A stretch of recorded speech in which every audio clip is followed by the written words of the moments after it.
Incumbents in Africa still lose elections. Look at what is happening in Malawi. The sitting president, Lazarus Chakwera, is losing an election, going by the current results. When presidential tallying started, Peter Mutharika was far much ahead of Chakwera. In fact, his votes doubled those Chakwera received. And right now, closing that gap is becoming more impossible. So this tells you that even in Africa, as much as people argue that it is difficult for a current or sitting president to lose an election, it is still possible. For so long, sitting African presidents could always rig an election in their favor. Because of that, they continue winning, not because people genuinely or democratically elected them. But today, these presidents are dealing with, a population that is informed and understands what is needed for them, that if you don't perform, we shall remove you out of power through the ballot, because people want leaders who mean what they tell them or what they promise them. So it is long gone, that time when African presidents could just lie and lie and lie. Pour too much lies on a population, thinking that after all, they do not know what to do because I have the instruments of power. That time is gone. And Malawi is showing African nations how it is done. That if someone assumed office or lied to you and later did opposite to what they promised, then they should be voted out. Here's the point. Africa is experiencing youth bulge, and these young people are informed, and these young people want opportunities. So because these people have information, or they are informed, and they are the majority voters, they always make sure their voice is heard. So leaders who for long have been used to lying to them are finding it too difficult, to outsmart this young population, because this population even protects their votes. Here's the thing. Young people want opportunities, and for long, elected African leaders have been taking the voters for granted.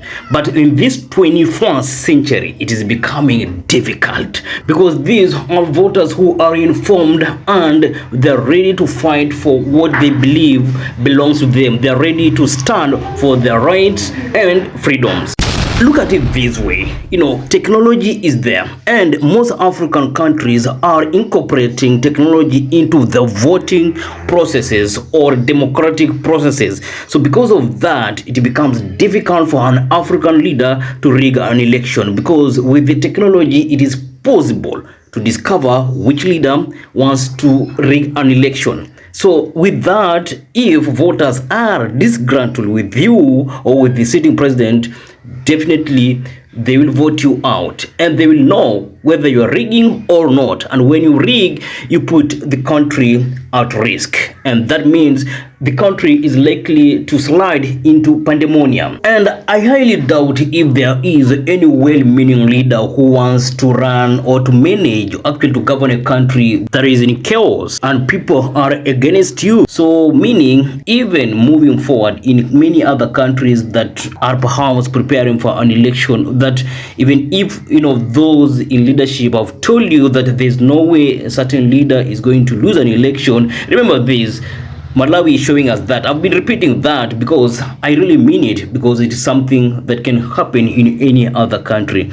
So let's reject this kind of argument that sitting presidents in Africa seeking second terms cannot lose an election. And I've seen online Kenyans responding to Musalia Mudavadi, who asserted that there is no African leader seeking a second term that has ever lost an election, because Kenyans are seeing this happening in Malawi. So they are like, okay, Mudavadi, what did you say last time? We are seeing an impossible happening, and Kenya will be having an election in 2027. So do not feel that you are insulated, because we are seeing this happening in other countries, and we can replicate here in Kenya, especially if President Ruto is not going to perform. I tell you, if you saw the comments or if you read the comments on X, they are so hilarious. I've not been able, to pick or to sample some of them, but the fact remains, Kenyans are really, really happy to see what is happening happening in Malawi, where a sitting president is losing an election to an opposition leader. It can happen everywhere. It happens in developed societies, so even in Africa, where leaders have been